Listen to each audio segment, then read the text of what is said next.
we need you. Like, what's your number? And I just like threw out a number, and he was like, okay. I'm like, oh man, that's damn it! I should have asked for more. No, that was for half the year. I left off a 0. Yeah, that was the 3-month contract. Yeah. I left off a 0.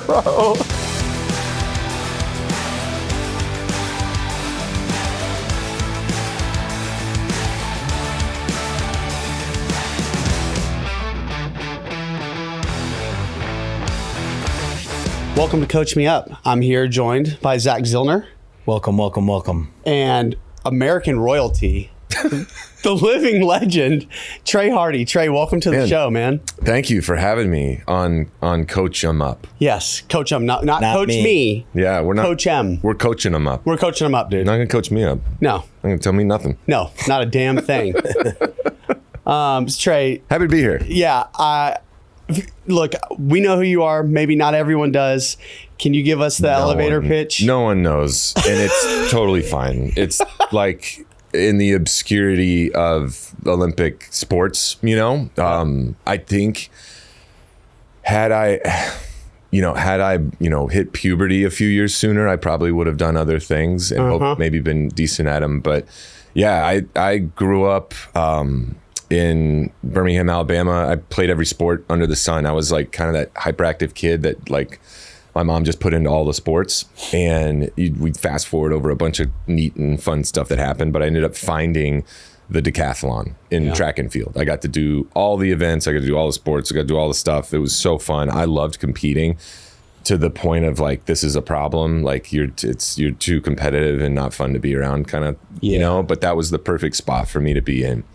And found my way over here to Austin, to the University of Texas. Let's go Hordes. Texas fight. Let's go. Texas fight. And won a national championship here, set the collegiate record, which has since been blown out of the water by another Texas Longhorn, by the way. Big old German boy beat it. It was awesome.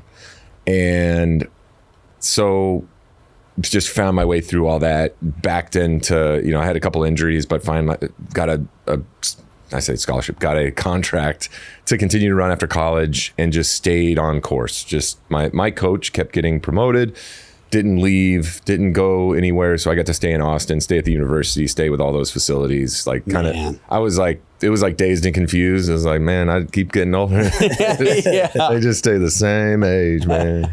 And I was like a 33-year-old dude still training, hopping into Moncrief every now and then, going to B2, the North End Zone stuff, running on the track, and just got super fortunate with where I ended up, where my surroundings were, who I surrounded myself with. And I made a couple Olympic teams, won a couple world championships, won a silver in the 2012 games, and just the last several years of my career just kind of battled through age, battled through all of the elements. When was your last year competing on the Olympic stage?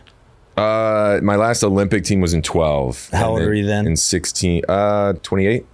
Yeah, 28. Can't imagine doing that at 28. Yeah. And then I was in phenomenal shape at 32 going into 16, and dislocated my foot.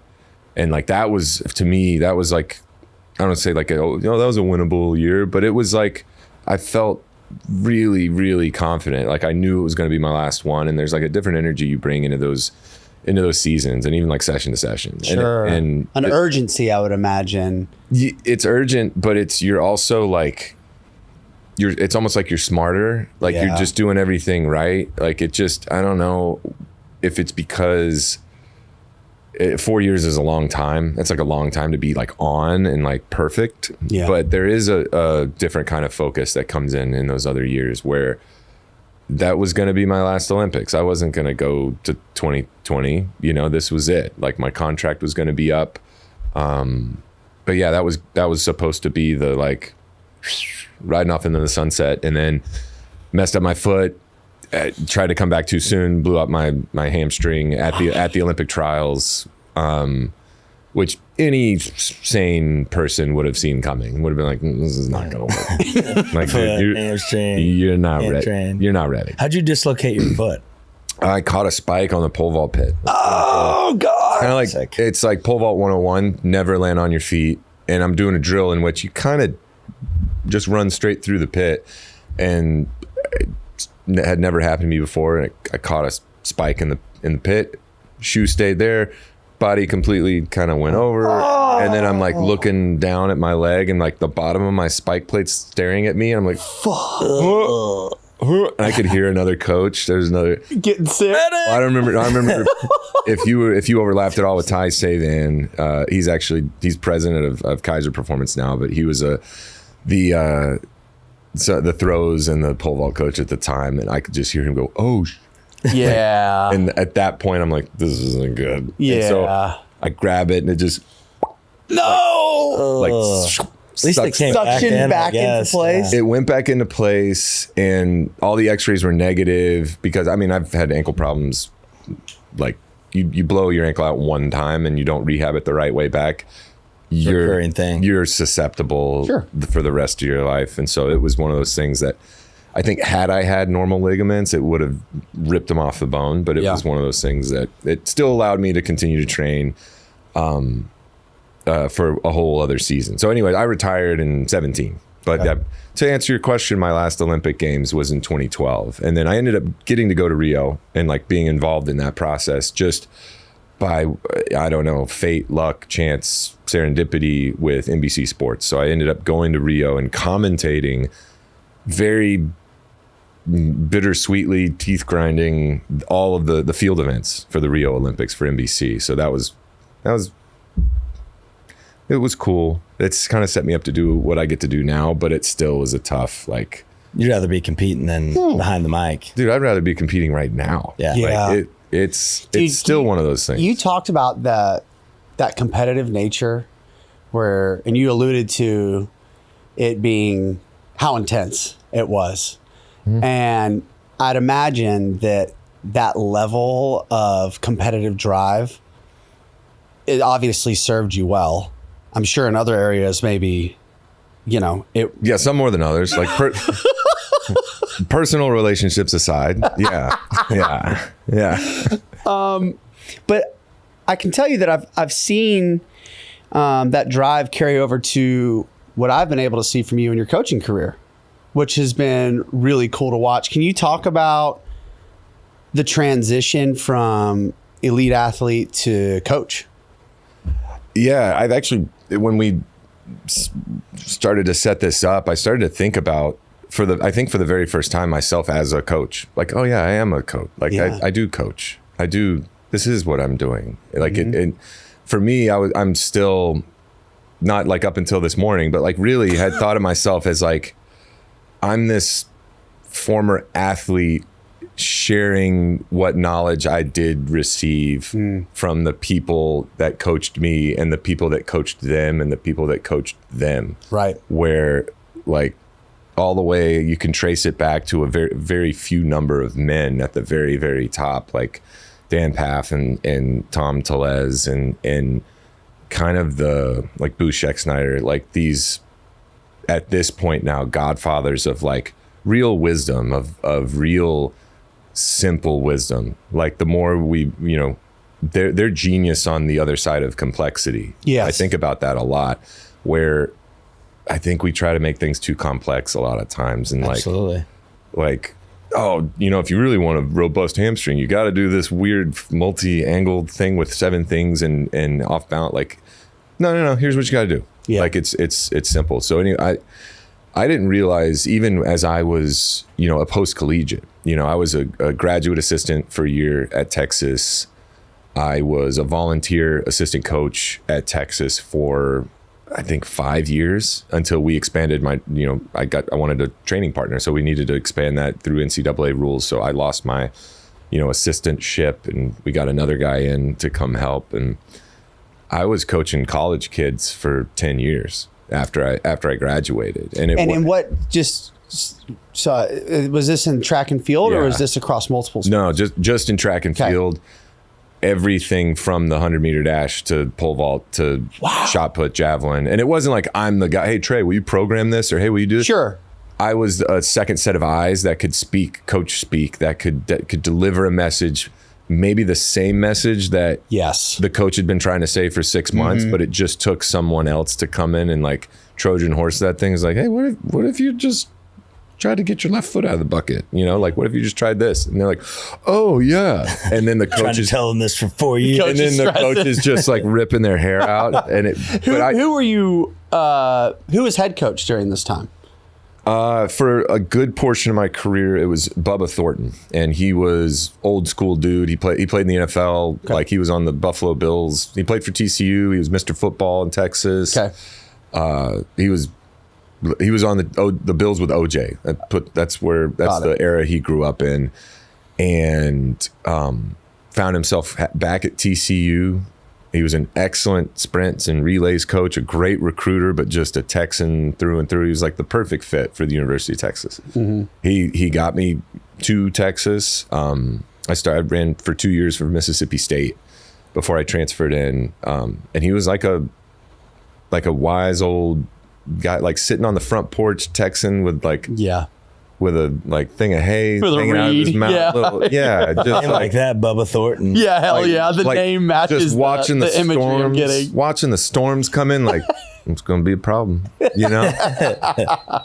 and then my coach Mario Satania, who had been just a jumps guy, the field events guy, worked his way up to associate head coach. And then when Bubba retired, I think it was into 2013, sorry. It was when they were going to combine the men's and women's programs for the first time. And there was a lot of changeover. DeLoss Dodds was gone, new ADs, lots was happening there. Right. And he applied and he got the job. So now my position coach was now the head coach. And so now for the last 4 or 5 years of my career, it was Mario Satania he had a lot more responsibilities. And so that was another huge shift where I took not complete ownership, but I was very much in control of what I did on a day-to-day, week-to-week.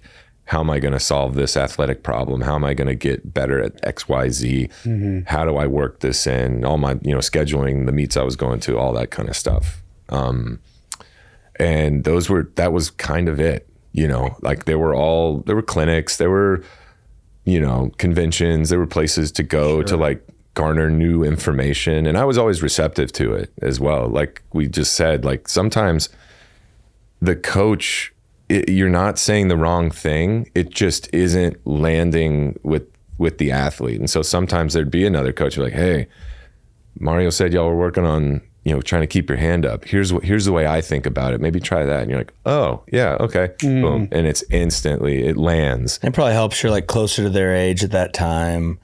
Like, language and everything's important to like a younger audience. If it's a 50-year-old head coach to an 18-year-old, if you're 22, it's probably a little more streamlined. A little bit. And then, but then it ended up being where I'm 32, 33 years old. And I'm like, God, the music you guys listen to is awful. And then like, I remember, that's how you know. The transition's starting to happen. As soon as the music shifted, I'm like, I'm old. I'm old. I'm done. I remember, son of a bitch. There was a long jumper guy, and I had commandeered, like I was the first one out for training anyways, and I'm doing my own thing. So I've got my phone hooked up to the auxiliary, and so it's playing, and it's whatever, I forget what it was, but it's my music, and it's only been on a couple minutes. And then the Texas kids start walking out, and they just turn it off, put on something else. I'm like, hey, I was listening, dude, what, like, come on, you guys just got out here. And he's like, your music sucks. Dang. Like, get wrecked, Trey. and it was like Kings of Leon, or like, right. I'm still making records. Hey, we still think you're cool. Yeah, you're cool with us, Trey. Yeah. So you have all this experience coaching and assistant coaching at Texas, and then where does your coaching experience continue after that? Into darkness. It disappears. So when I retired from athletics, I go and try everything else under the sun away from the sport. So that's all I'd really known. I went to school, graduated, got a degree in kinesiology. My favorite classes were, biomechanics and exercise phys. Like I loved that application. I loved kind of the pureness of track and field. I loved everything about it. And then when I retired, I was like, I don't know anything about anything else. Like I couldn't navigate my way in the real world. Like it was a serious like thought in my head. Like how do things make money? Like how does this work? Like I know how a marketing contract works. I know how performance-based models work. I know how this stuff works. So I went back and I got my MBA, studied my butt off. I went from not really having that much skill in like Excel, like I could add and subtract, but then I got to where like I am deep into this. I've seen you on Excel. You're like a savant. You look like Rain Man on Excel. It's insane. And I used to be so good. Like I was on the low, like some people that use Excel need to use a mouse to get where they're going. I didn't need any of that. And I had like rigged up my shortcuts to be like, like it, I was really proud of it. But I was valedictorian in my MBA class. And so then that clicked into this thing that was like, I should pursue this. I should see where this takes me. And so I spent some time after graduating in private equity, and I was kind of that cold call, leading edge sales, like, hey, tell me a little bit about your business. Yeah. Say, oh, your grandfather started it. Okay. Like just shaking bushes and seeing who and what was receptive for this grand plan that me and this group of men had. And we got all the way basically to the finish line of our first big deal. Like I was going to move to North Carolina. My family was going to move. I was going to be the president of this really big entity. And the hours before we were hopping on to go over the term sheet, we had just slid them. I think the statute's over, but it was like it wasn't 20 million, but it wasn't 10 million. Right. And just a fake number to me. Like this is a fake amount of money. Yeah. Like this is monopoly money. Here you go. He ended up having a heart attack and then passed away 8 weeks later. Whoa. And so that was my first deal. And I'm just like, this is a lot of work for nothing. Yeah. Brutal. And we had interest other places, but it was not, the carrot on the end of that stick was not enough for me. And so tried to pivot, did a couple other things, and I call it the real world, like in business, and did some distribution stuff, tried to do some real estate development deals. And I'd done real estate stuff here in Austin, but privately, like single family home stuff. But I was pivoting into some bigger stuff, found some good operators, good partners. Had a kick-ass business partner, but we were in different cities, and then COVID hits and all the real estate development deals kind of go unless you got a lot of dry powder. We had none. So then it was like, all right, let's see, what else can we do here? What is something that I know? What is something that excites me? What is something that there is an actual need for and a desire for in the marketplace? What do people need? What do they want? And at that time, it was very much people were at home. And at the lowest level, it's how do I work out at my house with what I got? And then at the next level, it's like, well, how do I take care of myself here? And then at the next level, and at this time, it was like the Huberman and Peter Attia's had like just started to their shows and podcasts. It was 2021. And I started a business that essentially, it started as like a CPG, like consumer packaged goods product business that was going to be a supplement thing. And it had pivoted into virtual coaching and virtual wellness and like really holistic, well-rounded like coaching. Right. I didn't want to call it like decathlon wellness, but it really was this kind of 10-pillared thing that tried to personalize and gamify all the aspects of what wellness is, like both quantitative and qualitative. Like we can get your numbers, we can get your blood work, we know how much you bench and squat and whatever. But how are your relationships with your family? How often are you sitting down and meditating and journaling? How often are you spending time in like a constructive hobby and really adding value to your life in a qualitative sense? So it was really cool. Like I really loved setting it all up. It's still active. Like it's still, honestly, it's the entity that the collective hired, who gets paid through all this. And it just, we had 10 guys and men and women going through the kind of the beta to work everything out. And a few months into that, an investment that I had made and had been helping out with, the Feel Free Botanic Tonics company. Helped them navigate some of the deals that we had done with them on the sports marketing side. And the founder was like, well, we don't have anybody to manage these relationships. Do you want to do it? And I'm like, no, I'm doing this thing. He's like, well, we need you. Like, what's your number? And I just like threw out a number, and he was like, okay. I'm like, oh man, that's No, damn it! I should have asked for more. No, That was for half the year. I left off a 0. Yeah, that was the 3-month contract. Yeah, I left off a 0.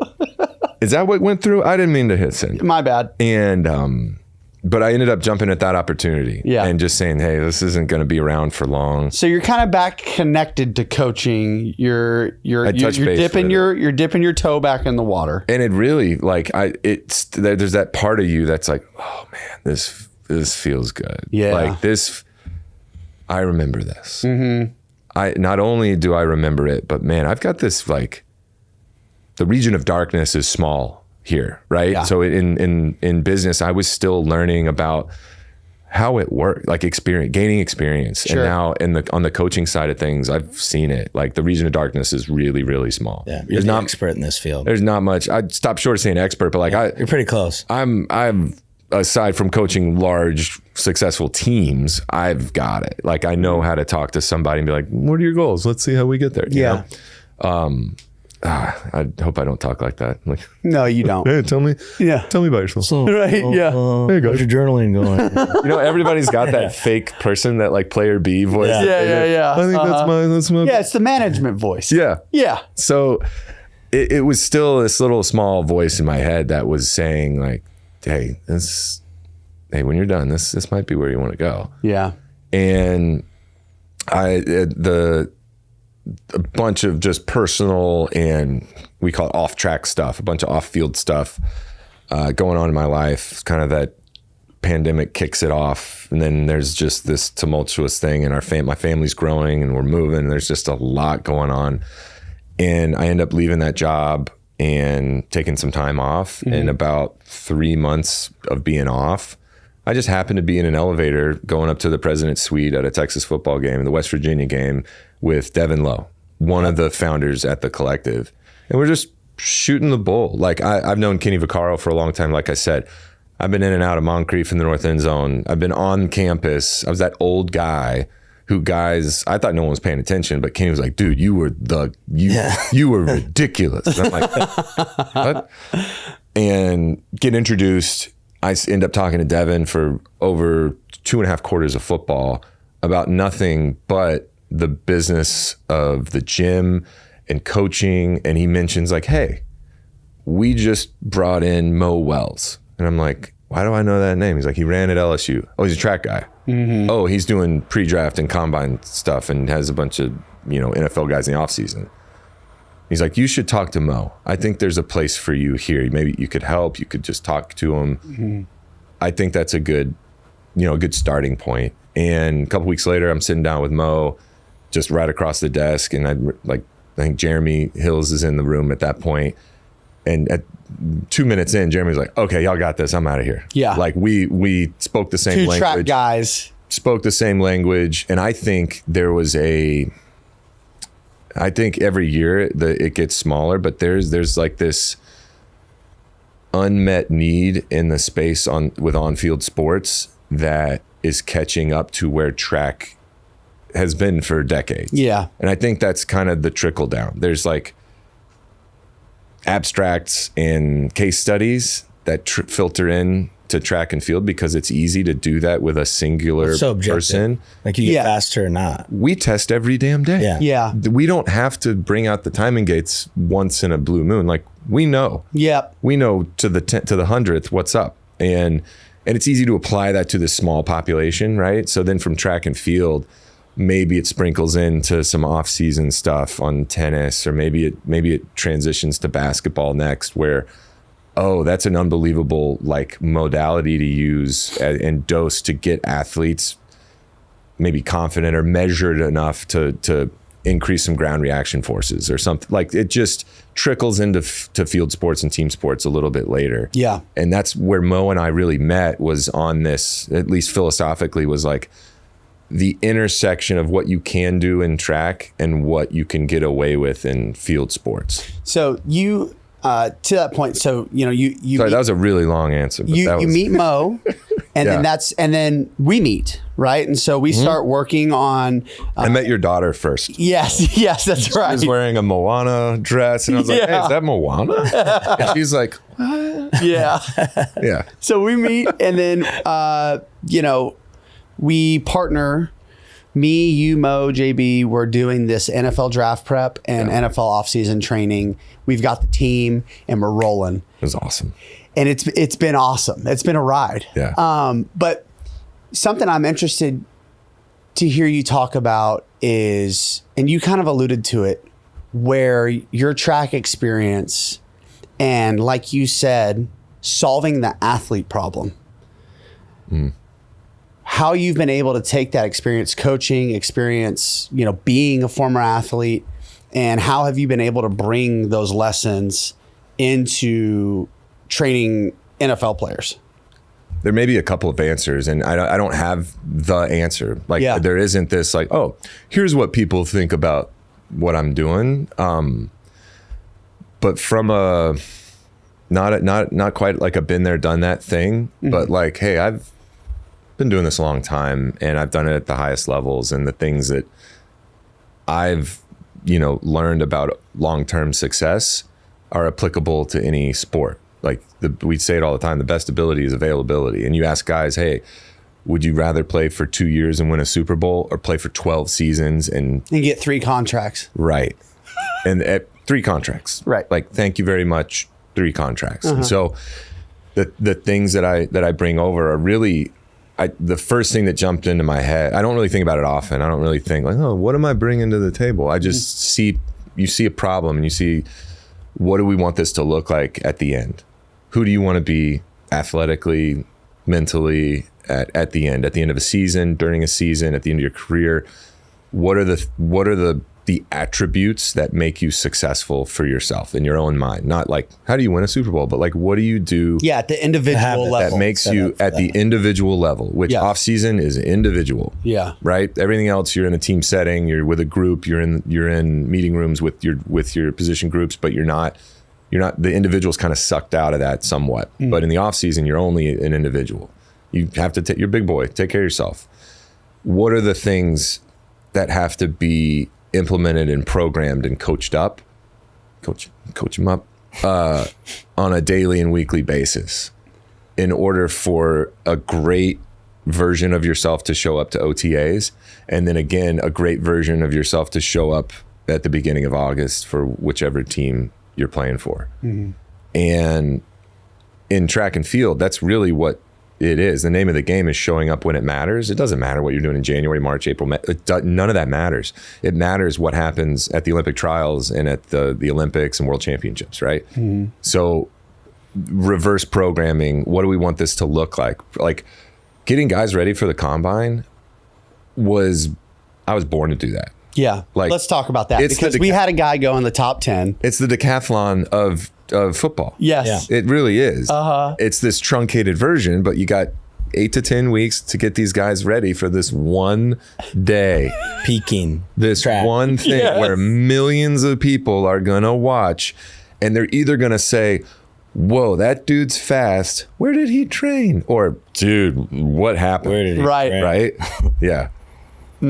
Yeah. So I think from a programming standpoint, I didn't know I knew that until trying to do it for another sport. I was like, oh, this is easy. This is what we're going to do. Yeah. And then it became, okay, philosophically, what do I stand for in this team sport? What are the contexts and the reasons behind why we're doing the things that I'm asking them to do? And what do I stand on philosophically in order for them to believe me and to trust me and explain why we do it? And so I'm still learning how to communicate those things, but I think the biggest thing that I bring over is, I think, the credibility. You got to at least trust that I know something. Yeah. And then the second thing is what I actually do know about, programming, about how to put cycles together and how to do complementary work for what the athlete needs. What about like the physical side? Obviously, that's what everyone thinks of, but like the mental, the discipline, like for track and field, like especially an Olympian, like it's not like you just need to train hard in the summer. You got your competition ready to go. Like you need to be focused, motivated for 4 years. So what are things that, you know, kind of help you lock in for that long a time frame, and then those things that you give into your athletes now? The beauty of that is it doesn't matter if it is sports, athletics, or accounting, or trash pickup, or what service business, or anything in the service industry. You can do anything, fun, indifferent, or shitty, if you have a strong reason why you're doing it. Mm-hmm. Right?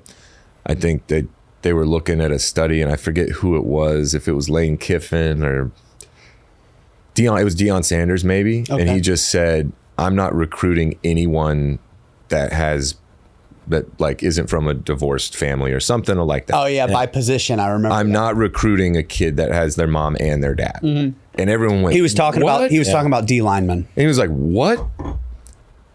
Because of the motivation of those men wanting to take care of their moms. Yeah. And I was like, that's it. That's just another case where men and women that understand their why will go through a lot more than ones that don't, or that have a strong one, right? And there's not much stronger than like mother-son bond, right? Yeah. And so I try to elicit, when it's appropriate, those conversations of like, you know, beyond, where are you from? What kind of music you listen to? Right. You got any brothers, sisters? Like getting into like, so what are you doing? No. Like, what are you really doing? Yeah. What are we doing here? Why'd you come here? You know, like really trying to find out not what makes them tick, but really what makes them go through this. And I try to sprinkle my own like sauce on it a little bit. I think one of my favorite phrases is still there's no place I'd rather be. And if there is, you're in the wrong spot. Like if there is, find somewhere else to go. Yeah. Because if there's anywhere else you'd rather be than like on a Thursday morning here with us in this gym, you're not all in. Going and seeing God, you then get recommitted. Go take care of your mental health and go try to find those reasons. Because at the level that these men are at, and the same with any high level sport, talent to talent, it's all pretty much there. Yeah. And so then what does it come down to? Well, it comes down to being healthy. What does being healthy come down to? Being consistent. What does being consistent come down to? Is doing actual quality work, not just checking boxes. And how do you do that? How do you just not show up every day and check a box? You've got it here, like you've got this why. You've got this thing outside of yourself that means more than just doing good and signing a new contract or winning. Mm-hmm. There's this external motivation, and it's not an unhealthy external. I think a lot of times external motivation can just be like, I'm gonna silence the haters, and like, yeah, okay, no one really hates you that much, man. Like, yeah. Sounds like you hate yourself a little. But to that effect, I just try to make sure that people, in the men that we have,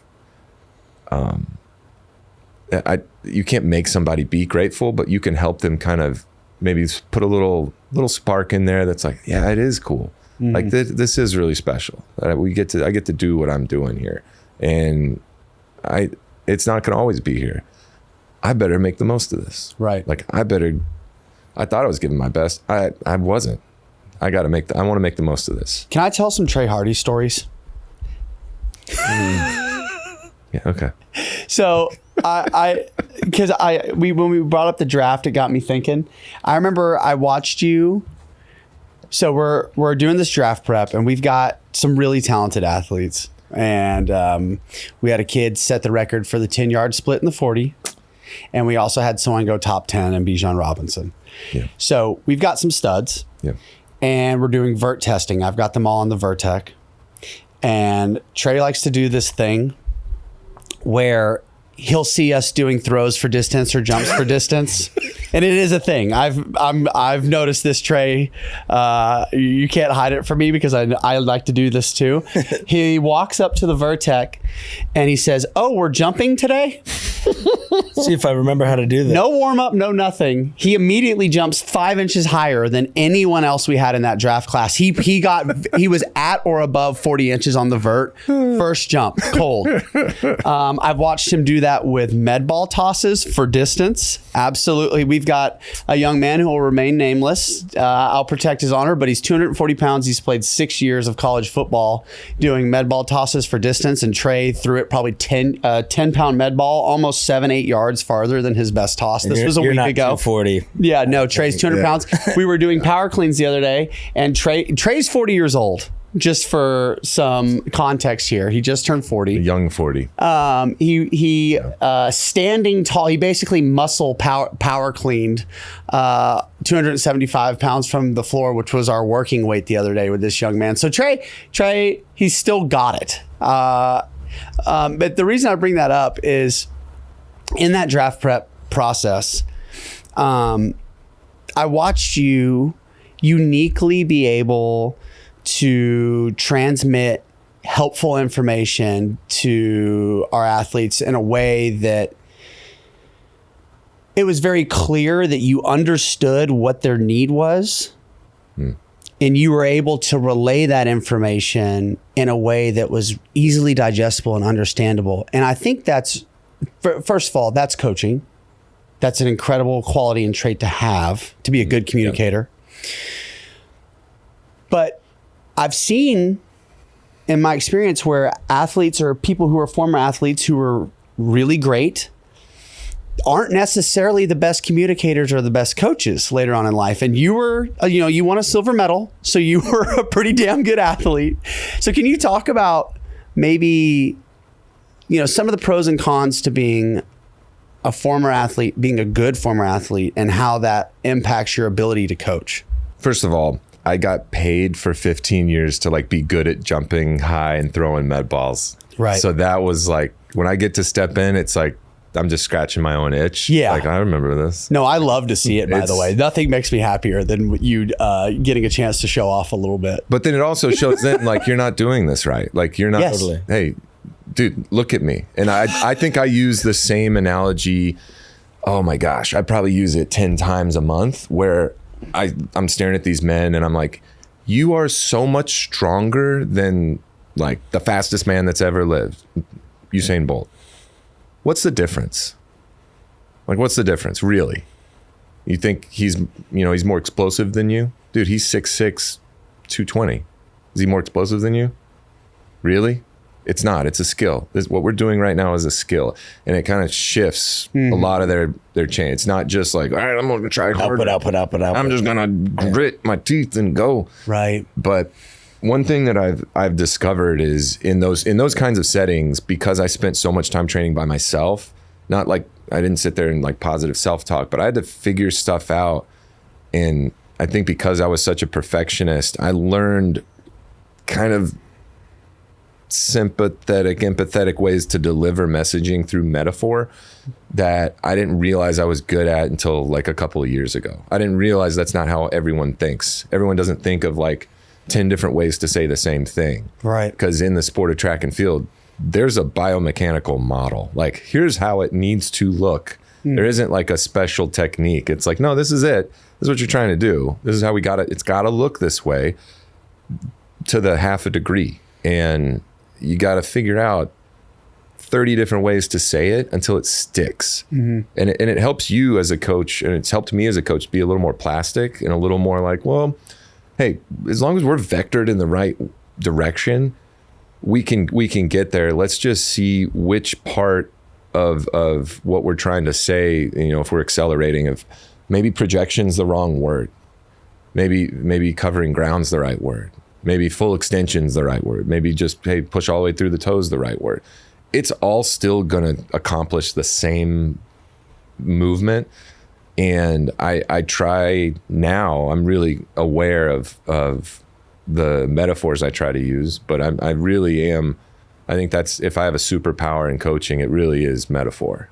How to tell someone, it's hey, if you were going to push a truck, would you push it like that? No, I'd be here, my shoulders would be back, I'd be tight, my elbows would be down. I was try that. Oh, okay.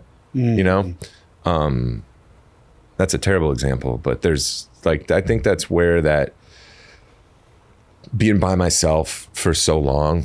And when I don't really think of myself as this like great athlete who's coming in to help coach now. I just think of myself as like the same way I ask them to think, like, I get to be a part of this. Like, I get to be a step along this journey. Sure. I was super grateful for all the men we got to coach last year and even this year now too, just to be a part of this process and have trust placed in me by, this is a big deal.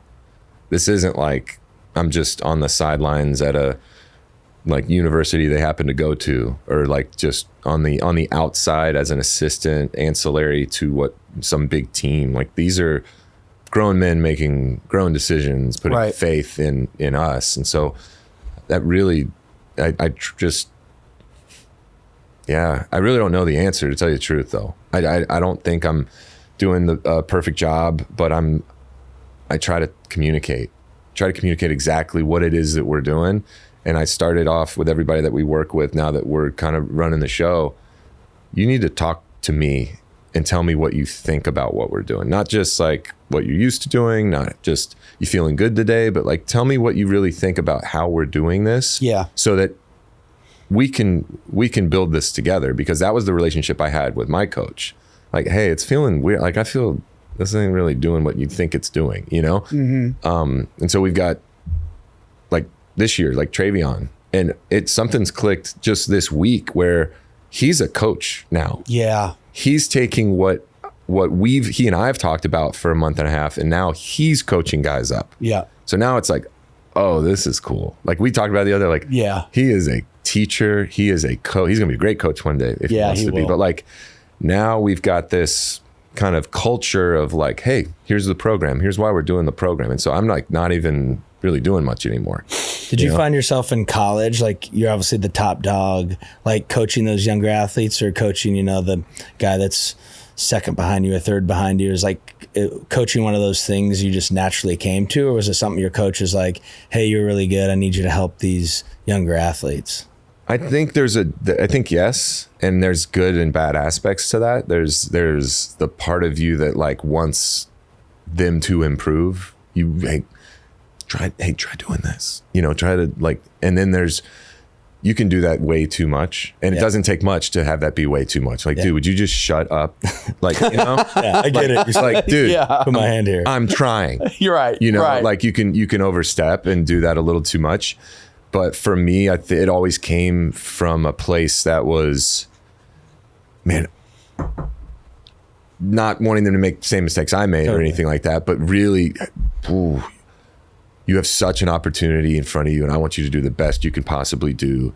And so everything that I'm offering you is just to make you that much, not better, but just give you the resource. Hey, maybe it should look like this. Maybe you should think about it this way.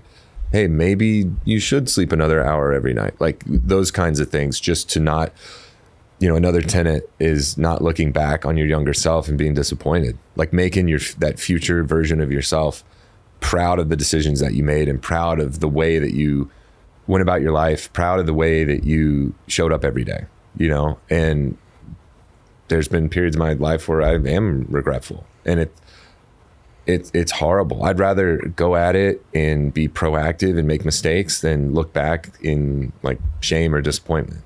You know? I feel like you're very much like a team guy first, which I feel like in individual sports, it's a lot easier to be like selfish. Like, I just need to take care of my race on today. Who cares about everyone else? But I think the fact that this coaching role, I feel like whether you know it or not, like it's been there forever. And this is kind of a way where you're still in that team environment of, you're not positioning yourself as I'm the coach, listen to me. Like you're positioning yourself as like, I'm a piece of the puzzle. Yeah. Like, what can we do to make you the best? If it's my area or if Tim needs to work with you, like, I think that's so cool for these young athletes to see. Yeah, I never thought about it like that, but it really is best outcomes. And let's work backwards. And how do we get the best outcomes? If I'm not a part of that, glad we caught it now and didn't wait till the very end. And then you look back and you're like, I should have been running with Tim the whole time, I think it's so cool because you could easily come out at the position of, I'm a silver medalist. like I'm the fastest one here. I know how to do this stuff. This is the way I've always trained. Because we see that all the time. Do you find that welling up, honestly? Do you ever at times find yourself? No. Because I just, maybe that's just a byproduct of you being a winner for a long time and learning how to manage success, which it could probably be a conversation of itself. But I can't imagine myself and knowing my ego where if Well, I think it's something with you, Trey, that it seems like you've taken pride in the process of everything, like they grind, but like you were trying to find ways to get better every single day. It wasn't just like, I'm gonna show up and beat everybody. Like you knew the work you put in, which I think gives you that like earned confidence of like, no, I deserve to be here. Like I've put in this amount of hours. I've sacrificed this much over this time period. Like, yes, I deserve to be the starting line or have a voice in this coaching circle. Somewhat, maybe. I think that comes with age and experience too, irrespective of like your results or the athletes you work with. I think there's plenty of coaches that I've now that I'm in this world and this kind of ecosystem, plenty of coaches that have ego or may not really stand on what, you know, their actual knowledge. They're just doing stuff because other people are doing stuff. You know, like I saw them do that, we're going to do that. But they can't back it up with a simple explanation as to why. They just have good athletes that work with them. Yeah. That's kind of, and they just stand on, well, see the jerseys on the wall? Yeah. I know what I'm doing. To me. I know what I'm doing. And for coming from where I came from, I forgot that I was tall. I forgot that I'm a tall person because of where I came from. I'm like an inch over the average guy, you know, and every time I went and lined up for a race, I'm lining up with the other champions and medalists, and like you're a shark among sharks.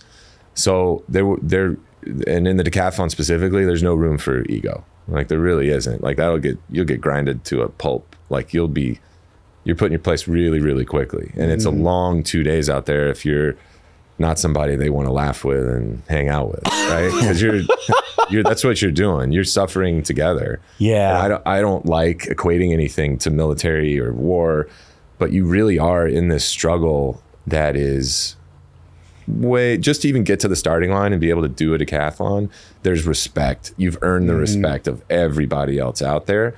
And then based on how you can perform, everybody's hurting. Everybody's got something going on. No one's 100%.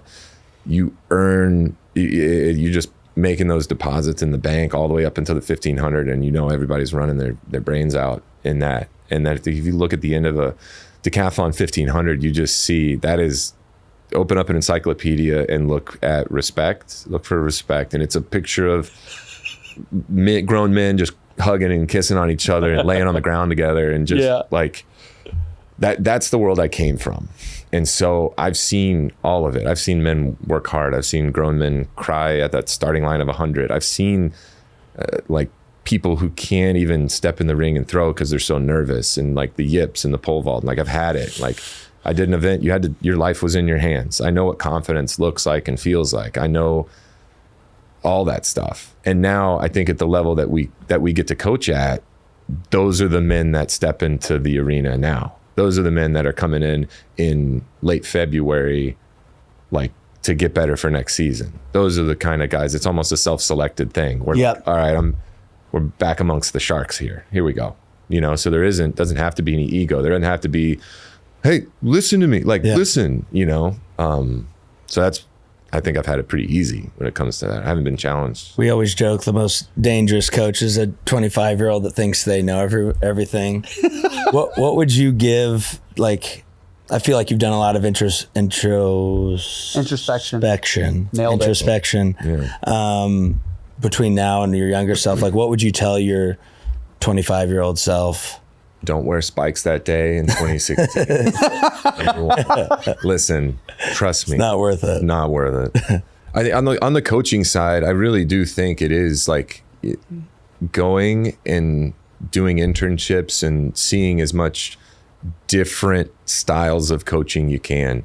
Go outside of your specific sport to learn from other sports. Go shadow the best track and field coaches for a week. Go do the same for rugby. Go watch how do golfers train nowadays. Go find stuff that's outside of your world to expand that knowledge. And there's a difference really between, I call it book smarts, but like there's a difference between watching a YouTube video Hell yeah. and showing up at 8 a.m. to watch how Tim gets guys ready to do vertical testing or something like, and showing and sitting down, having lunch with Tim to say, what do you do when this happens? Like, what do you do when this happens? And then you hear it from them, and it's not a podcast. It's not in this form. It's very real. And it is very like important, because not only is it just really practical, like, oh, okay. But it also like makes it real. Like it brings it down to earth. It makes these mythical people that like Tim's super famous on Instagram. Like your reels they get seen by millions of people, but then you become a real thing. Like then you become this, like, not just this North Star way up there. Yeah. You're brought down to earth and you're like, oh, he's just on the other side of the mountain. Yep. He's just in the town over. I could walk there if I start now. If I start now, I can get there in 5-10 years or whatever the span may be. And there's a little bit of ego in there, like buried deep down, saying I can do that too. Fucking right. There's a little bit of that buried in there, but it's healthy. I think it really is, to say, okay, like I'm looking at this water. It's path water. Like there's a path. Yeah. Like there's a way to get there, and it's now tangible a little bit more. But that only happens when you're in the presence. It only happens when you've made that commitment to inundate yourself with it, to really like want to learn and grow and expand, you know? So I think that'd be the first thing I would say to my younger self, is to just go get to try on all those different hats and go sit with and be with and shadow and be of service to those guys. Mm-hmm. Yeah, that's been my experience, quite in the literal sense of like, sitting in a classroom was never my thing. Theoretics. Book learning? No, man, I'm like you. I was the kid. I Right. couldn't sit still in class. Yeah. I needed to be doing something with my hand. I needed to be in the mix. And if I wasn't in the mix, I probably wasn't engaged. And if I wasn't engaged, I was miserable. I was not happy. And as I've matured and I've grown up as a human, I've been able to find value and some joy in both. But I still really am a learn by doing guy, man. And you get joy from both now that you've had the experience. And now when you do go into a clinical or practical or book, there is a movie in your head of the direct application of that. Yes. Without the direct application of that, you're a business school professor who's never started a business. Yeah. Well, something to say about having skin in the game. And like, I think when you do the actual, like you sprint and then you're reading the biomechanics of sprinting, like, okay, this makes sense. It does feel this way. Mm-hmm. Okay. Like that's what helped me during school, is like the biomechanics stuff. Like you do the lift and then you'd read the book and be like, oh, okay, that makes sense. But the other way around, I was just like, I don't even know what that word means. Yeah. And second pool. Yeah, what? But the like any Franz Bosch book or any of like the old school, like I think the Bible for myself was Tudor Bompa, and how he broke down like what he did for periodization and helped me understand it, but without having the actual, I know what that feels like. Yeah. I know what I know what single peak looks like. And I know what trying to double peak feels like. I know where, okay, here's how we mitigate that. Here's how we measure to see what works. Like I got to have dinner with Bondarchuk several times. He's super. Whoa. Yeah. That's sweet. And to hear him talk about why they did what they did, this is the best advice. This is one of the only things I actually do remember, because we were drinking lots of wine. Getting hammered with Bondarchuk, no big deal. Most sports, and track and field specifically, there's only one thing you're trying to do, and that's move things from right to left as fast as you can. And if you're doing something that's not helping you do that, why are you doing it? So it was just this like reductive, like, that's genius. Right. But until I said, hey, can I have dinner with you guys? There wasn't going to be that transition of knowledge, and there wasn't going to be that like experience, and it was, I forget, there was an evening where it just all clicked. Like oh, that's what I got to do. And it was like 2013, 14 on how I was just kind of getting beat down. And it was like, oh, I'm doing all this extra stuff that's not helping me move stuff from right to left as fast as I can. All right, we're going to cut that out the next cycle, see what happens. And it was just this instantaneous that's cool thing, right? Yeah. I think when you're younger, you can get away with junk volume and stuff because your recoverability is so much better. And as you get older in your career, like the extra session you used to do is now it feels like 2 sessions and it stacks on top of each other. So Zach, you are so right. More. Like I just know that just getting older, it's like 100%. The workout I did 10 years ago would bury me today. Yeah. But from an athlete's perspective too, I was thinking about it with our guys and their training ages and what they've been used to and things like that, and how we really program an off season, and we're basically at the bottom 2 stacks of the pyramid of like we're range of motion and stability. Let's be injury proof first, then let's worry about how strong you are, right? We're not moving the needle there. But as we age, you still have that robustness, that it's old man strength, but there's real old man strength. There's real like thickness of tendons and strength and rigidity and resiliency of ligaments and fascia that's carried over from years and years, if not a decade of real actual work. So what I learned as I started programming my own stuff was I don't need 2 cycles of GPP. Like GPP, we had general prep 1, general prep 2. Don't need that anymore. I need, instead of 4 and 4, I might need let's do a 5-week block, and then we're right into special prep. And I'm going to need 3 special prep cycles to get ready for pre-comps, pre-comp cycles.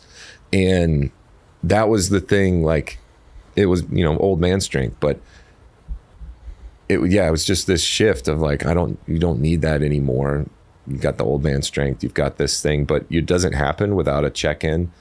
And it also doesn't happen without like doing what we're doing right now with like Dan Path and sitting down and hearing him, watching him draw. I didn't understand at the time. He drew this picture of a tree, and he had the roots and he had the trunk and then he had the branches, and he used a great analogy or metaphor. I don't know which is which. I don't know how to use them, but this is Coach 'em Up podcast. Yeah, talking not a little bit here. Yeah. So talking about, we're strength coaches. Listen, we've talked extensively about the classroom not being the preferred method and showing up. That's all. We a young tree doesn't have super deep roots, doesn't have a lot going on down there. So it can only draw so much from the soil. And then as it matures, it's beautiful. It's got tons of leaves, but the root system gets more deep and more complex, more robust, sturdier. Mm-hmm. And it doesn't really matter so much what's going on up top. You can chop the tree down at the knees, and it's still got the root system. And the next year it's going to start to come back up really rapidly and really quickly. And it's happening in my backyard right now. And it's like the perfect analogy for every year deepening and strengthening the roots of the tree so that the base is sturdier, more robust, more resilient, less likely to fall in a storm, more able to withstand everything that's thrown at it. And that's still what I think about with our guys, that I still am not there yet really to really understand what it looks like when, I think last year, like Leonard Fournette came in and he did like nothing. Yeah. And I'm like, trying to play this year, man? Like, what are you getting ready for? He's like, man, I'm fit. I don't need any of this stuff.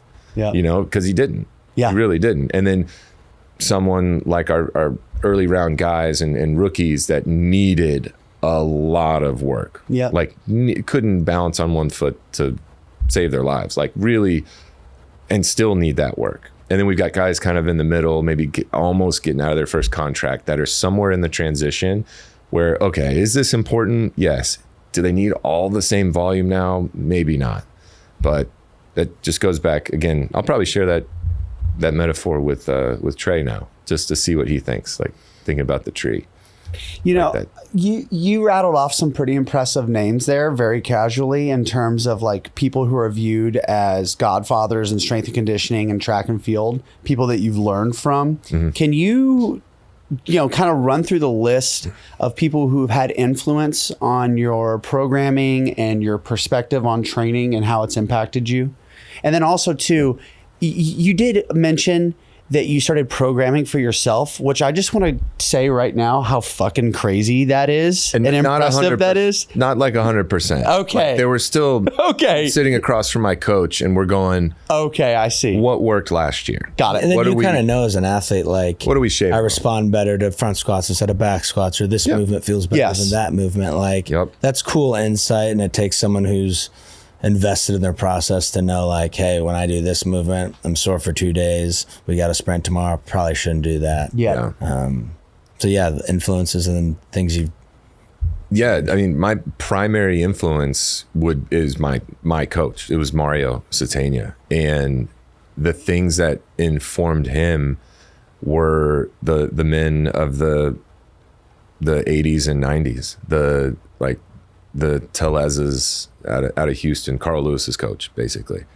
Coach Santa Monica Track Club, was the greatest coach of the 80s and early 90s, coached the fastest men on the planet, coached the best jumpers on the planet.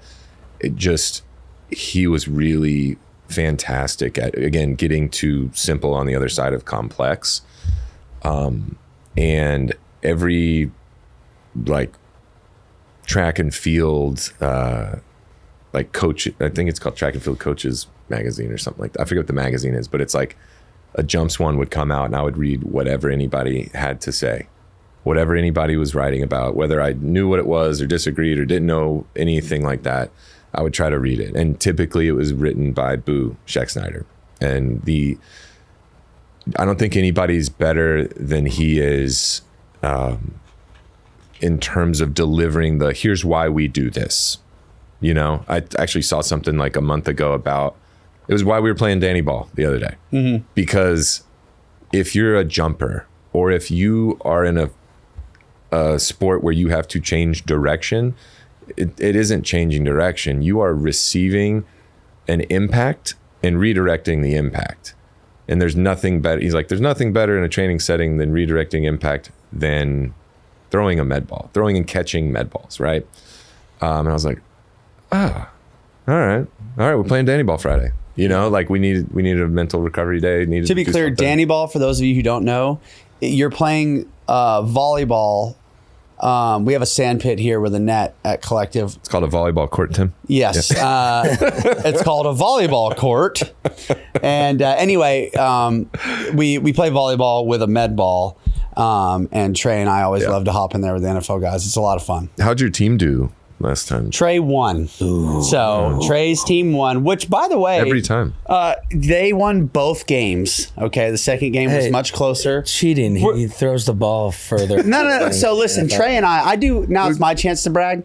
Trey and I, last year's off season, we had like 30 guys here in the off season. Trey and I went undefeated in Danny Ball. So if anyone wants the smoke, bring it. Okay. Yeah. So I was on the losing end to the Olympian. I'll take it. Whatever, dude. Do some. Whatever, dude. Actually, so, well, I don't want to cut you off. If you have more influences, I'd love to hear them. But I do have some questions about how the way you infuse competition. Really quickly though, so Dan Path is the kind of that just North Star guiding light of. Probably, too smart for his own good, and can be really intimidating for like if you jump into one of his really detailed organizational topics, you are gonna just wait what 30-degree arm angle and shank and what okay, so the quad fires at like 42% when you're like that, and it can get really out of the woods. But zooming out and kind of what I talked about earlier, I've got to be ready on August 17th when the final is at 10 p.m. at night. And it's, September 1st, the year before. How do we get there? I think he's got it. That helped me more than any kind of technical eye to say hey, here's what I think you should do that way, And then last, Ty Savan was the jumps coach I was talking about. I think he's just got this. He was a former athlete, but just has this tenacity of yeah, I don't know why that's happening. I'm going to go find out. And a really good deliverer of information, metaphorically, like, you know, you want to create space. No, it's like you just did a snatch and now you just got to throw your head through or something. Like he was that second set of eyes for me that would click through like, oh, that's what my coach has been trying to tell me for 10 years, you know? Yeah. But what you just asked, I think competition can just take you out of there's so many benefits to it. It just takes you out of your own head. It gets your mind out of your body's way and you can just go. There's a reason why people run their best at track meets and not in practice. There's a reason, like in the track and field world, someone's like, oh, I got to practice PR of, you know, whatever. And if it's not better than what you've done in a competition, then there's something screwy, or you're cheating in practice or something. Yeah. But it gets you into a mode. It gets you into that space where you're not thinking about foot placement. You're not thinking about body angles and your relationship to the ground, and you're not thinking about where your hip is. You're not thinking about anything except what are we playing? Yeah. How do we keep score? How do I win? And if I didn't just win, okay, now let me step back. Okay, I can't be so toey. I have to actually keep that foot up a little bit to give me more traction and be more efficient, or whatever the cues are. But it just helps. Like when we were playing Danny ball, like we were watching Jarek just curl the ball and try to pull the ball tight. Yeah. And it was like, hey, no. Think about this. It's like a clean pull, and you got to have long levers. Keep your levers long. And as soon as it gets here, you're done.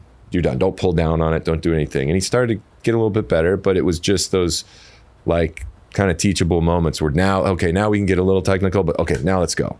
And you can secretly add so much more intensity to anything you're doing if you just make it a competition. Like sneaky intensity. They think it's still the same volume, and nervous system's way up. You're way more fun, dude. Also fun. That just shows I'm kind of competitive. I didn't say fun at all. Like winning is fun. Second place, no fun. Exactly. And I say it, a good metaphor for really great performance is just having a great model, a great shape, and good philosophy and context around what you're trying to do. Not technical at all, and just sprinkling adrenaline on it. Just sprinkle a little adrenaline on it. You're gonna fly. Like guys running the 40s, like we do our last little testing, and they just like, man. I mean, they're running like 4.6s, and it's again 4.6 is not great for their position group, and you're just like, hey, look, your nervous system is down here. You're gonna get there. You're gonna be fresh. You're gonna sprinkle a little adrenaline on it. You're gonna fly. It's gonna be scary. You're gonna feel scared how uncoordinated and fast you feel. And then on the day, boom, 4.4, whatever, 4.37, whatever it was, you know? But it doesn't happen outside of competition. It just, something about it. Replicate. It's so hard. And the other thing, like coming from track and field, I think what I forgot several years in my career was how much competition leading into those big track meets was training. It wasn't competition. I was just about to ask you. Can I keep going? Yeah. Well, jump in. I was going to say, I was like, can we talk about how the race itself is the best training stimulus? The competition itself, that is a stimulus. Big time. And I think people lose that over the course of a season. If you don't play, like especially in team sports, like our athletes that don't play, like if you play 30 minutes a night, you're going against somebody who's also playing 30 minutes a night that's going as hard as they can in front of the, bright lights and everything. And if you don't get that stimulus, like at practice, it's not going to do it. So it's like the more you don't play, the further down on the bench you get, and it's impossible to replicate those reps in practice. But also what I lost sight of is those men and women that are getting 30 minutes a night don't need to do the same thing on Monday and Tuesday. Correct. Yeah, that exactly, everyone else dude. does. Yes. But from a team mentality, it's so hard to say, hey, those better than you. Yeah, starters, they're not going to do what you're doing. Like they're in shape. You know why? Because they actually play. Yeah. Right. But I lost sight of that and would just think I got to train more. I got to train harder. I didn't like the outcome there. but you cannot dial your nervous system up more. Your central nervous system cannot be dialed up more than stand in front of a few thousand people at like a home meet in spandex, and they call your name out. And I'm a multi-event athlete, but they're like, Trey Hardee, two-time world champion, got a 100-meter PB of whatever, and he's lined up next to a legitimate sprinter who's trained his whole life for this thing. He's like, I'm not losing this a-hole, you know? Yeah. So there's nothing can get you more like prepared than having eyeballs on it. I think I told that to one of our guys, like, hey, when the cameras come out, you're going to perform really well. Yeah. Because the cameras are out. That's it. Just the one little stimulus. They're like, oh, people are watching this. Okay. Well, I've even noticed to that point, like, you know, I record a ton of Get content. a video clip out. Sometimes I'll pull the phone out and record it. I have no interest in doing anything with that content. Everyone's attitude shift, dude, and I don't have to say a word. Yeah. People they're hitting positions. They're coming around there. They're making noise. Trying to come out of breaks and stuff, you know? Yeah. And it's like, goddamn, like I didn't have to say a word. But the energy and the intent of this session just went up by 15%. That's coaching. Yes. To me, that is coaching. It is. And then I also, you know, I've also learned that capturing those moments and showing guys feedback. And there are certain athletes where that's not the move. You know, guys that get two in their head. But I can say like, hey, look at this rep and then look at that. You tell me what's different. Yeah. And they go, got it.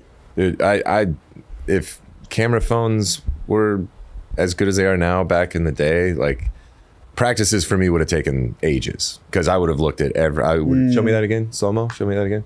You know, there's the double-edged sword of that too. There can be too much, you know, the paralysis by analysis. You can get too stuck into the weeds and then you can develop that neuroses of like, I need to see what it looks like. I have to see it to. What did that look like? Tell me what that looked like. And then that leads you down the road to where I kind of got caught in the middle part, last part of my career of perfectionism of it's got to be perfect. I want it to be good. And it happened the other day. There was one of the kids who was like, I'm gonna do that again. I'm gonna do that again. No, you're not. Yeah, I remember that. I was there that with was you. Your rep. Yep. We're not doing more than 4 of these. Yep. Deal with it. That was it. Yep. That was your shot. Get better. Right. Yeah. And he did. Next one was better. But you can get stuck in this like it's got to be perfect. It's got to be perfect. That didn't count. You know. And that's it can take you out of your body too if you overdo the video analysis and stuff, because there is such an important piece in my experience of there being a level of connectedness and presence and what's happening right then. And if you become to rely on external stuff too heavily, you can sort of fast forward or skip through that part. Well, it kind of takes accountability out of it too. You're like, well, this guy on the screen's doing that. I'll fix that. Yeah. So my favorite thing, I probably say it enough to where the guy we're working with, getting ready for pro day right now, probably hates me. Every single rep. What do you think? How'd that feel? Yeah. And then whatever the answer is, I don't even care what he says. Like sometimes I'm listening, but most of the time I'm just like, okay, why? You're holding him accountable. I'm just like, okay, why?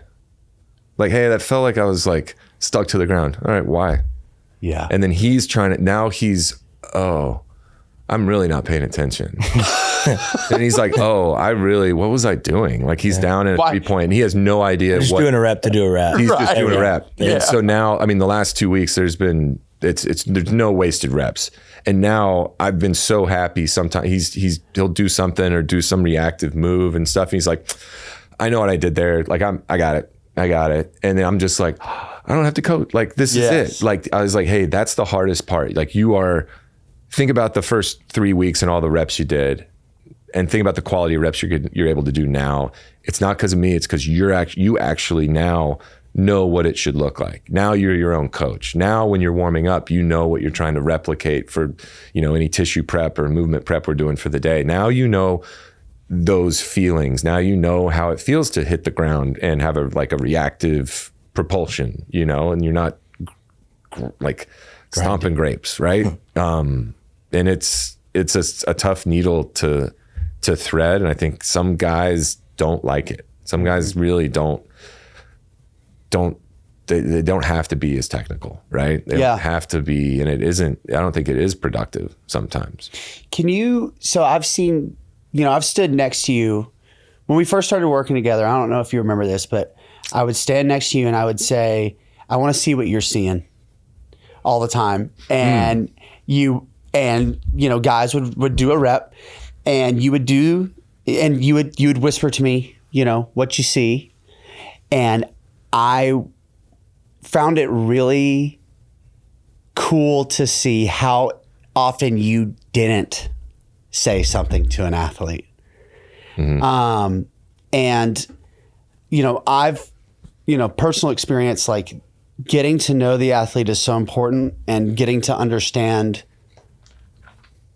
when to insert yourself and when not to. And I think there's a ton of power in knowing when not to say the thing and when to just let them get another attempt at it. So can you talk about where that experience comes from with you and how you discern when and when not to, coach someone up? Oh, now we're in the podcast. Yeah. Here we go. It doesn't matter. And thank you for that. I take that as a really big compliment. Mm-hmm. Appreciate that. So as an athlete it was me and my coach quite a bit.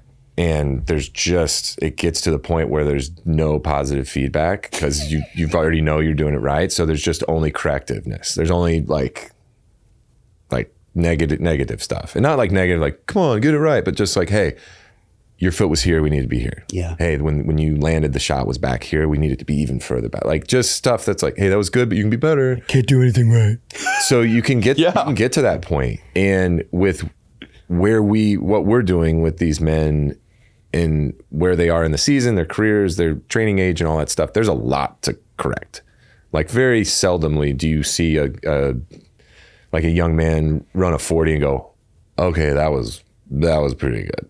And they 10 out of 10 always were like, the announcers are always like, that guy ran track in high school or what? Like, exactly. You're like, oh yeah, no shit. Of course. Yeah, of course they did. Yeah. Too. Yeah. Oh, you don't say? Yeah. He was fast when he was 16. Yeah. But it doesn't matter what you're saying. It doesn't matter what you're trying to tell them. It doesn't matter how simple or how positive or negative. It doesn't matter any of that.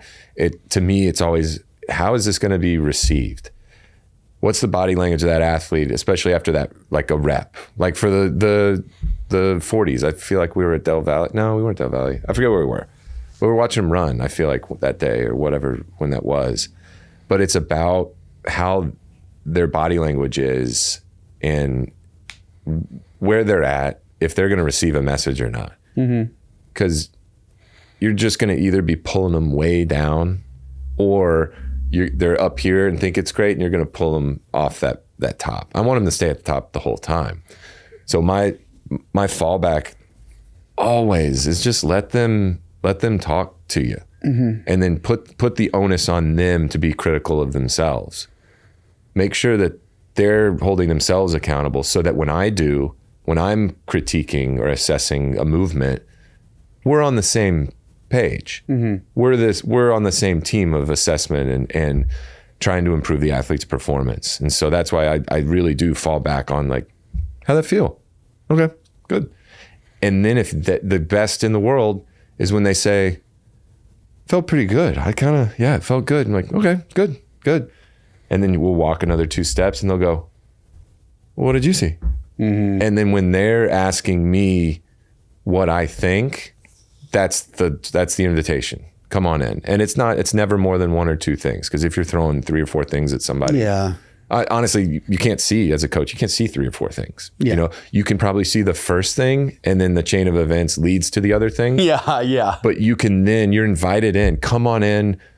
I'm inviting you to tell me what's up. And I always try to let the athlete lead it, unless like we've got guys coming back from injuries or like knee scopes and stuff, and you just want to make sure, hey, the way you're doing it right there is really putting too much stress on your patella. Like that's not something we want to do. We can find something else to do, or you can fix this, like that kind of thing. If you need to intervene, because at the end of the day, the last thing you want is a safety thing. Yeah, the last thing you want to do is step back. But I think same two answers for the last two things. Is just let it be kind of athlete led. Like, hey, how'd that feel? Yeah. And then it gets to the point sometimes where I have, that's my tell. So where if I'm asking the athlete, like, hey, how'd that feel? They know. They're like something. No, son of a My left bitch. hand wasn't in the right spot. Yeah. Pressure's on the outside of my foot. But but hopefully up till then, it's led to that accountability. It's led to that, like, oh, they can coach themselves. Yeah. I'm just here to say, go. Well, you foster that environment. Like, if you want to have a good relationship with your athlete, think of like, what are the things you would do to have a horrible relationship with your athlete? And like, if you want to ruin someone's day, it's like, Tim, this was wrong. Trey, this was wrong. Trey, this was wrong. Tim, this was wrong. And you're like, dude, this guy won't shut up. I hate working with this guy. Yeah. And so it's like, when you're over critiquing and over coaching, it does way more harm than good. Yeah. Yeah. For sure. And I think that's ego. Totally. That is how much ego. I know and what you can't do. Being able to just be quiet and letting that rep be a rep. Yeah. Just let that rep be a rep. There'll be a time and a place for it. Maybe you're filming it, maybe you're not. Maybe there is some like film study we could do, but like that's probably been the hardest thing. And my biggest development over the last, 2 years has been that like ability to say nothing. Like sometimes when you say like, hey, how'd that feel? And they go, pretty good. Just say, okay. All right, we got 3 minutes till the next one. Get off your feet for a second. Say nothing. Even though it's burning a hole in the back of my head. Like to say this one thing. But those are, I think there is a little bit of like, because it is our names on it as well. Performance, it really is like, they're going to say they trained here. They're going to be with us. And it is us out there. And we do want, the quest for mastery and perfection. But yeah, there is that. You can't build a relationship up if you're always on. Tear down. Yeah. We got some final questions for you because we're running out of time here. Oh no. It's our little rave and rant section. Okay. What are about 3 things that you would rave about the coaching, I guess, environment that it is today? That in general, this is a really great industry for the meritocracy of what it really is. It's not so much, there's a little bit of who you know, but you're found out pretty quick when you don't know anything. I really respect that part. And then the second part of that too is like, I don't know a single person, and I haven't been deep in it outside of track and field. I don't know a single coach that wouldn't say, yeah, sure, come on. Like you can spend a couple days with us. Like, dude, yeah, if you want to come learn, happy. Here's some times that work. I think everybody in general, especially at the top, are open. They're open and receptive. There's not a lot of gatekeeping. No. It used to be. Oh, yeah. It used to be a part of the culture. Because that's where people would find out you don't know shit. That's right. That's where people would. You don't actually know anything that they don't. Yeah. You're not that special. Like, oh, you just have that office up there and Better athletes. And that head coach is your buddy. Yeah. Basically. And that's been a happy, not surprised, but that's been kind of great. And then the last thing, the way coaches are now stepping into sports science and stepping into kind of the measurement and collection of data to really retest, like hypothesis and what works and what doesn't, it warms my heart. Yeah. It really is awesome. Like really, really awesome. Now we need a rant. What do you not like about it? What do you not like what's going on? Keep it to 3. Keep it to Ooh, here's one thing. How they measure the 40s at the combine. Why isn't it FAT? Why are they just doing kind of half hand time? Some of them are averages. Like we got the guy that set the record for the 0 to 10. He was like 6th fastest overall. That doesn't happen. Yeah. It's not that possible. actually mechanically and physically can't happen. And like we had him, I swear he was gonna go like 4.20, he was gonna set the record. Yeah. Based on a 0 to 10, he was gonna set the record. You can't tell me that his like back 20 was 2.0. He's never run slower than like 1.75. Yeah. In like training, like deep into training. Anyway, the way they measure the doggone 40 makes no sense. And I just have to keep reminding myself it's a TV show. Yeah. Like it's a television show. They're not there It's one metric. They're not there for accuracy. They're there to present a television show. And I don't know who's like got their fingers on the keyboards, writing those numbers down to pop up on the screen. But it just was like, that was shocking to me. Like totally backwards and totally shocking to me. And then other than that, honestly, I've been really fortunate. Everybody I've been around, everybody that's like, that has taken me in and helped me through right now, there really isn't a rant other than maybe, I'll say maybe like colleges and universities allowing their former athletes back to train. Like if you're pursuing excellence in your field, if you're a professional in a sport, I feel like, and you like graduated or gave your life for 3 years to the university, come on back, please train here. Please, for the love of, like, please be around us. I think I've heard too many stories of athletes, I have nowhere to train. I was like, What your school? What? Yeah. Doesn't matter the size school. Doesn't matter if it's Texas or Bama or Florida, whatever it is. It just is this, are you kidding me? Like, what? So that'd be it. Trey, what are the 3 things that someone can start doing right now to position themselves to be working as a coach training athletes in the capacity that you are? Go to as many Olympics as you can, win as many world championships as possible. No, I don't think you can talk to enough people. And there, like we talked about, there's theory and practical and classroom settings, and you can, all the information's out there. It's out there, but you can also kind of get caught up with those letters at the end of your title.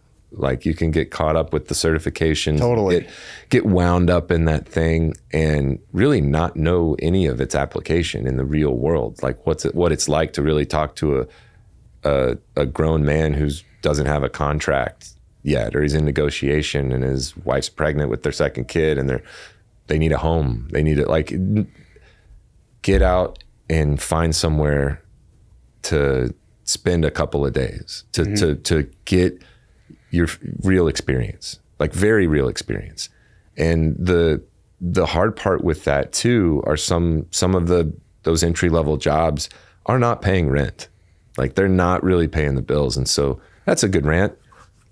Say people S&C for like anywhere is so valuable, way more valuable than like some position coaches I've seen. Right. Yeah.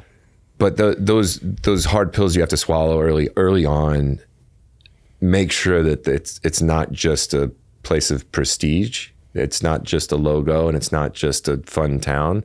I'm not talking about this town in particular, but that it's someone you want to learn from. Like it's a person, it's a style, it's a culture. It's something that you're really pulling from, so that it is worth it. So it is like the paycheck sucks, but yeah, I'm getting so much out of this. Not just some swag, All right, Trey, last question. This advice can be about anything. It doesn't necessarily have to be about training. Okay. It could be you are sitting in a movie theater and the person next to you've never met, you just lean over and whisper in their ear, hey, insert, fill in the blank. Okay? So unsolicited, solicited advice. Chew with your mouth closed. Like That's decent advice. And not no spikes in the pole vault pit. Yes, Yeah, you can't use that one. You've already used that one up. that thing you're thinking about doing, just do it. Just shut up. Just do it. Like the best time to plant a tree was 10 years ago. Yeah, dude, missed the window. Sorry. Do it tomorrow.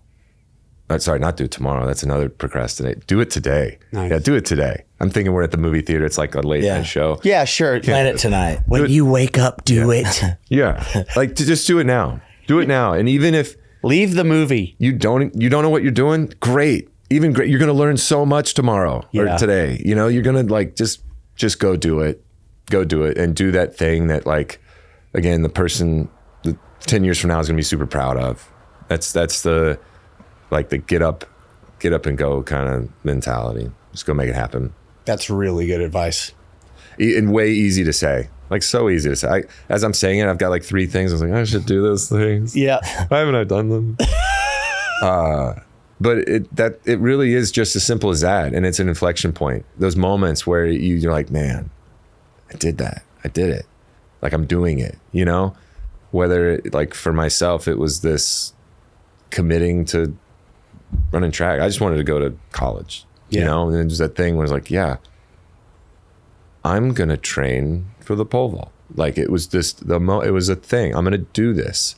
I'm going to go to college and do this. And then when I'm in college, I'm going to do this professionally. Let's go. And then it was the same thing. Like, I'm going to the Olympics, and I told people about it.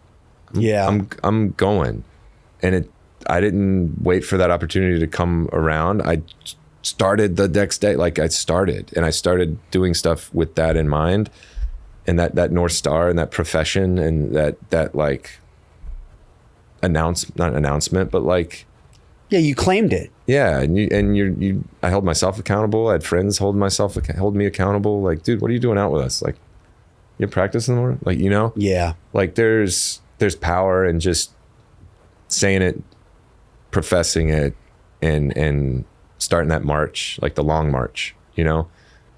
There's no overnight success. So you just have to start. Just start it. Take action. Just start it. Everything else will follow, man. Yeah. I love it. Life is so easy, isn't it? Just start. Just do everything we just said. Everybody's going to win. That's right. It's so easy. Before you know it, you'll be Trey Hardee. Trey, thank you so much for spending time with us, man. It really was great. You know, so we get to spend a lot more time with you here, you know, just hanging around. But for people who don't know where to find you and how to connect with you, what's the best way for people to do that? At Trey Hardee on pretty much everything. TreyHardee on Twitter and Instagram. Kind of vacillate between like pictures of my family and like track and field and coaching on Instagram, and then Twitter. I just try to retweet stuff. That's fun. And if anyone has any free time after watching this or listening to this video, go ahead and go down the YouTube rabbit hole of Trey Hardee highlights. It's pretty fired up to start today. Start today, baby. Leave the movie theater. And thank you guys. And then try to do 2-minute abs. Yes. Yeah. Look up Trey Hardee's 2-minute ab video and tag us. We will link it. Tag us in it. Yeah. Thanks for spending time with us, everybody. Till next time. Thanks, guys.